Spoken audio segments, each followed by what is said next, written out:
Hey guys, it's Amy at Zoe Beck, and I'm going to do my weekly reading update for September 9th, 2019. So I am a day late. I was supposed to do this yesterday, except that I was on vacation.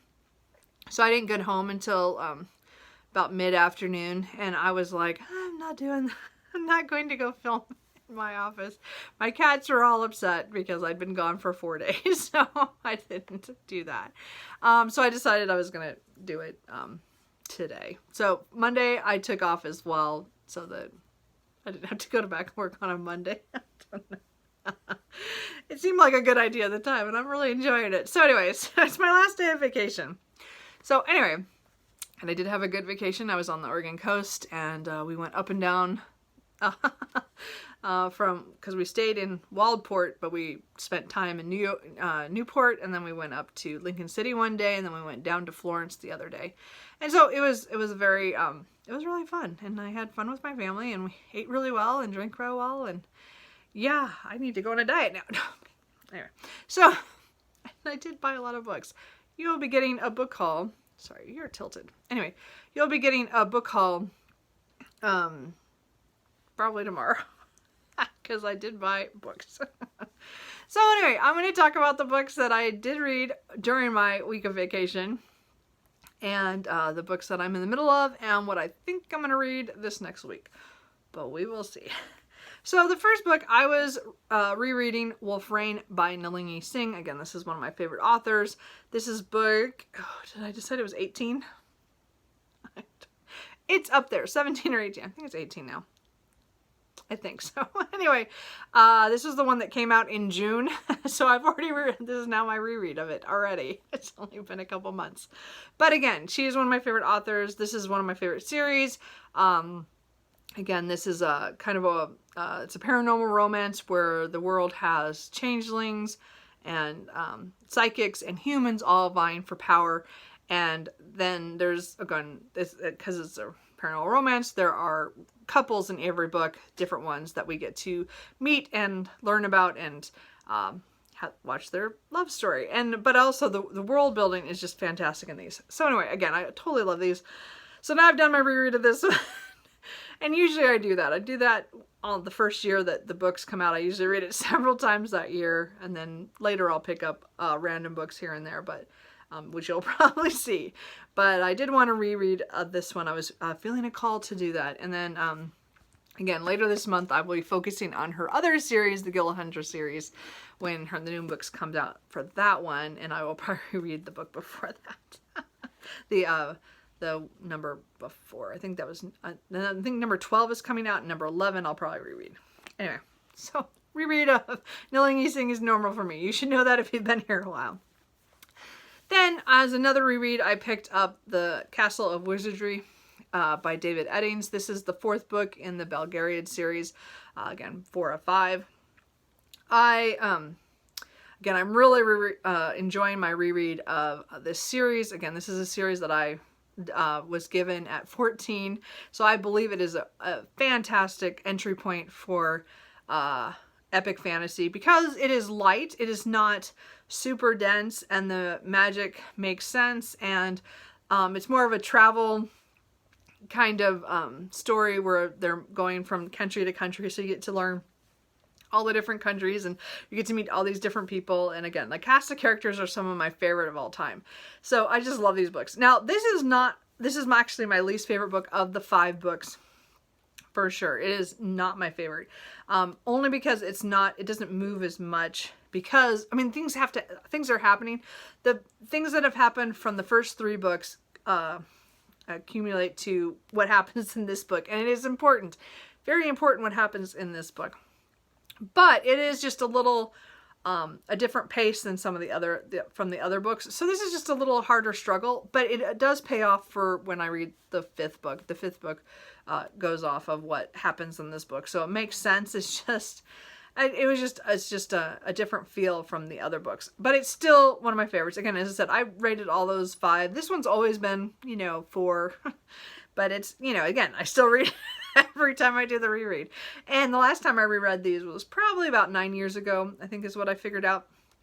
And I've read this multiple times since I was 14, so I just pick it up every once in a while. And so it's been a while since I've read these, so I'm enjoying the reread. And again, I'm going to pick up number 5, Enchanter's Endgame, probably in the next couple months. At some point when I need a fantasy kick, and I'll just finish off the series. I do expect to read the 5 books in the Malarian next year. That's my hope. But if I started this year, hey, that's good too, but we'll see. So after that, I think about Tuesday, I picked up A Paris Apartment by Michelle Gable. So actually, I should have brought it out here. I brought it in here, but I have those tags where I was hoping to like pick out of like a TBR jar thing, genres.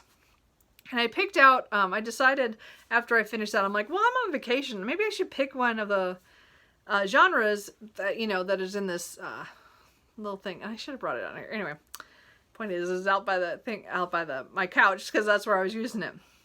And I had one that said general fiction. And I thought, well, what do I feel like?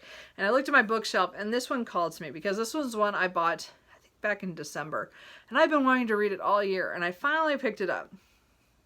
Unfortunately, I didn't really like this that much, or I didn't get very far before I set it down. So this is a book about a woman who is who works for Sotheby's. So she works on she auctions furniture, and she is like an expert on you know, old furniture. And so she comes to Paris, where there is an apartment that has been closed up for like 70 years, and it's a treasure trove of objects and furniture from earlier time period. So she's ecstatic. And just overwhelmed by how much is there. And so she's there to help the people who are already working on it, because she's the expert on the furniture stuff. And there's also a very painting that they found that was probably going to be worth quite a bit, that was of the person who had owned the apartment, or rented the apartment. So there's all this great, there's mystery about the woman who lived there, and the main character, April, you know, is very intrigued by her, and actually finds some diary paperwork, and starts reading it. Probably not supposed to do that, but anyway, she did, and kind of got emotionally attached to want to know more about this. And so, okay, so that all sounds really good. So it's the dual timeline I like, because we get to see the diary entries of the woman who is, it's her apartment, and again, it's her granddaughter, I think it's her granddaughter or her great-granddaughter is the one who's having them in there to sell as much as they can, to put everything on auction just to get rid of it all. Anyway, so I really wanted to like this book, and I think at first I still was kind of like, okay, I like this, and then I got 85 pages in before I got to the end of the day when I started reading this, and I just don't want to read anymore. And I actually, it's been 5-6 days since I set it down, and I still don't want to read it. So I'm definitely DNFing this book at 85 pages. So my problem here is not the writing style exactly. It's more, it was just going for tropes that I was starting to not like in the present day line. Again, it has to do with relationships. I was hoping for different things, and I know that's bad, but then okay, so I just have an issue with cheating in certain books. Now again, there's certain times where I can look at the situation and go, well, okay, he or she was driven towards that because their relationship was so messed up, you know, that there's a reason they went to do that. I don't know how to explain this. Anyway, the point is, this was going in a way that I did not think was not realistic. It was realistic. I meant, I don't want to read about it. I guess that's what I want to say. I don't know how to explain that, because I tried this twice already. So let's just say I didn't get along with it. And it's so sad, because I saw this last year sometime, and I was like, oh, this sounds, oh, the cats are racing around out there. Sorry. But anyway, I didn't get along with this. So I DNF'd it. I'm gonna get rid of it. I wanted to love this so much. And I just,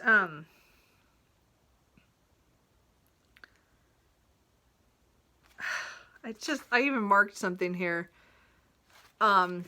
Because I was getting mad because the main character April's having issues with her husband due to cheating. And he cheated on her and then he told her. Anyway, so they're trying to work through that. So it's not going well. And so she goes on this trip to Paris and then she meets this other guy who's swarmy as hell. I mean, he is like slimy. But unfortunately, I feel like she has this pull towards him. And I'm like, I don't want to go down that route. I get that she's having her marriage is in trouble right now. And she's kind of running away from it by going to Paris and not knowing when she's coming home. But I also just, like, him? Ew! I don't know. It just wasn't enough. I have too many books that I really, really, really, really want to read. And if I'm fighting myself at 85 pages, I'm done. Anyway, so I'm not saying it's a bad book because there was the writing was good. I don't know why this keeps moving. And then, I mean, it was good. And I think the characters are realistic. That was not the problem either. It really just was, it was not hitting it for me. It wasn't calling to me, and it definitely was starting to upset me, or not, just kind of annoy me, I guess. It was going in directions I'm like, I don't want to go there. So I didn't. So anyway, I didn't have that book. So that book will be sold next time I go to Pals. Anyway, so I decided to pick up another one of my books that from my TBR. So hey, I got 2 done. That's pretty good. So I read Record of a Spaceborne Few by Becky Chambers. This is book 3 in the Wayfarers series. So I read this for Space Opera September, which is being put on by Thomas at SFF 180. I'm not participating like fully in it. Like I'm reading a few books and I'm hoping to read at least 3, but 2 of them are on my TBR. So this is one of them. I wanted to finish what was out of the novels in the Wayfarer series, because I did get the novella To Be Taught If Fortunate, and that's not related to these ones. It's a whole different novella from something else, but I want to read that maybe later in the month. I don't know, that might be my 3rd pick. I don't know, but I wanted to read this one first because I have had it on my shelf for a while. So this is again, this is spacefaring.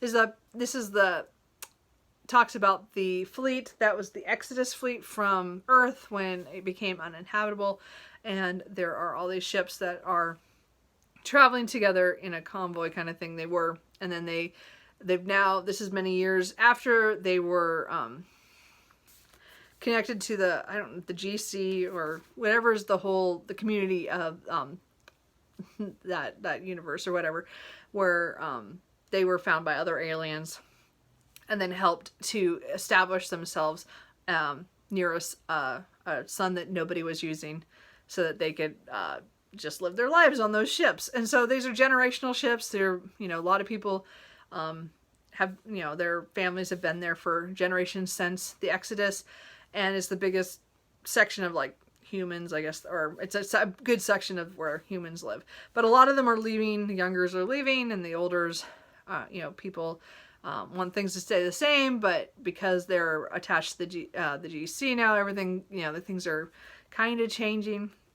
So this was really interesting, and it took me a really long time to realize that the title is actually what this book is. So a lot of people will say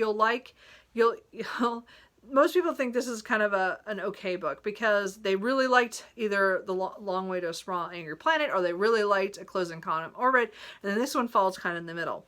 And I would actually say this was my least favorite of the 3 because its plot was much more looser than the other 2. The other 2 had more plot for me, and it flowed better.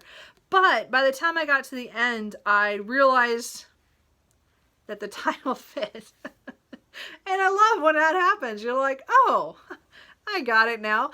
I mean, it just sounded kind of weird, and then I got it. So this follows several people of different different generations on this ship and how their struggles, and then and how they're all connected. And again, at the first they're not all connected. These people don't know each other, and then you kind of see them kind of weave in, and it was really, I really liked it. Even though I would say of the three, it was my least favorite. It was mostly just because I didn't know where it was going for most of the book. And I was like, okay, this is just like stories of these people. And it was, I didn't see how it was going to connect. And then when you got about halfway, then it kind of made more sense. But as I said, the first part just took me a little long to get into it.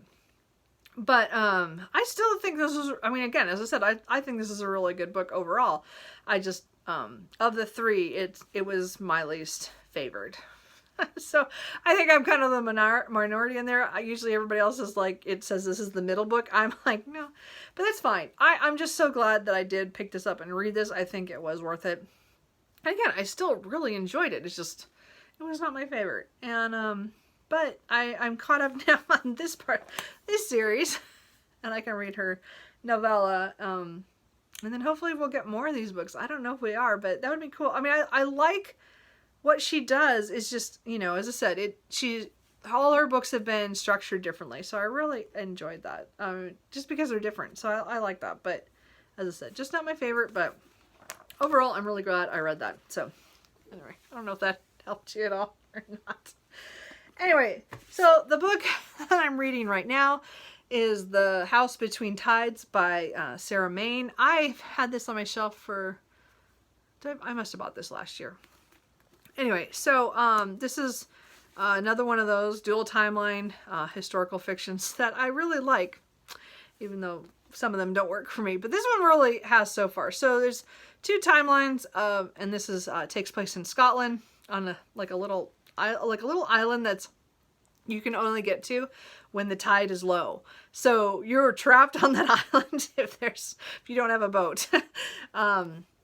So the first the main character in the 2010 timeline is Hetty, and she has just inherited this island with this house that was built in the 1800s, about mid 1800s, and it's like so many greats beyond, but her family is kind of was her great-grandmother, I think it was a great-grandmother, was the sister to the last man who lived there, was just Theo Blake, and he was a painter of some renown. So it's her finding out about this house and how it's just falling apart because it's been left to the elements, and because he was a recluse up until he died in mid 40s, and then the cats are back. Sorry. And then so the house is falling down, but she was kind of hoping to, make this a new start and make a hotel there, but the locals don't like it and blah, So, and then the second timeline is mostly from Beatrice's in 1910. So it's like 100 years earlier, and Theo's, Blake's. So that's Beatrice's wife, because they had only been married a short time when they went to live there. And of course, Theo has this whole past on the island, and she's kind of coming in as the new person, not understanding all the stuff underneath the surface. So anyway, I'm really enjoying this so far. It's, again, I don't think I really explained that very well, but what I like about it is there is that mystery in there. We don't know, they found, like in the first couple pages, they found a body under the floorboards in the 2010 timeline. And so we don't know who it is, but we know that part of the building, or they think it was during the timeline of the 1910 that it must have happened due to building what they were building on the property at the time, but they're not sure. They're just guessing because there's not enough records on everything. So it's really interesting because we're seeing both timelines again. I just love these. Anyway, I'm ranty. Today is not not on point, I guess. But I really am enjoying this. I am 236 pages in of 385. So I'm hoping to finish that out today on my last day of vacation. But I'm really enjoying it. As I said, it's the mystery is holding me through, through. I'm not having any trouble, even though it's not, I don't know. It's just not the same as some of the other. You just connect with some books and some don't. Well, so far I'm liking this one. And I'm not saying it's the best thing ever, but I'm really enjoying it. So I really want to know what happens. So that's kind of on that. So that's what I'm in the middle of right now. The books I think I'm going to pick up in the next week. I'm hoping to finish this afternoon. Can I read 150 pages that quickly? I don't know. We're going to try. And then I'm hoping to start Leviathan Wakes by James S.A. Corey. This is the first book in the Expanse series. I've been wanting to read this for years and just have never tried it. So I'm doing this one also for Space Opera September, and doing a read-along on Discord with Rachel at the Shades of Orange. And so I'm hoping to start this week. Because I do want to do another read-along next week, so I thought if I read it this week, I'd be okay, but we'll see. It depends on how this goes. Because, again, this book is 550? Is that what it was? 561 pages. So, this will take me a while. And, I kind of want to see what happens on this. And, again, I only watched one episode of the TV series, so I really don't know what I'm going into other than this is talking about different people who are either out in space or on the planet, on one of the planets in the solar system. It's our solar system, but it's many years in the future. I don't actually know how many. But they've colonized the moon and Mars and the asteroid belt, and I think some of the other planets' moons. I'm not sure. So I'm looking forward to this. Anyways, it should be great fun. So I think that's what I'm going to pick up next. We shall see. So that was a long way to say I had interesting reading week. So this week. So for my vacation it was pretty good mostly. Just one little dud, but that's fine. Everything else I really enjoyed. And again, I didn't read as much on vacation as I thought I would, because when you're with your family, you think you're going to get to read because they all read. I mean, we're all readers, but no, they talk too much. I'm just kidding. I just, I'm so used to just sitting there reading and they're not. Anyway, so we did a lot of traveling around, and so we didn't have a lot of, and we read in the evenings, when we got back, but, I don't know. I just wanted to read more and I did not read, but that's fine. I'm gonna enjoy my last day of vacation. I'm gonna take myself out to lunch today and do a couple more errands that I have to do before I go back to work tomorrow. Anyway, so, hey, were you guys reading anything good? Let me know. I will talk to you guys later. Bye.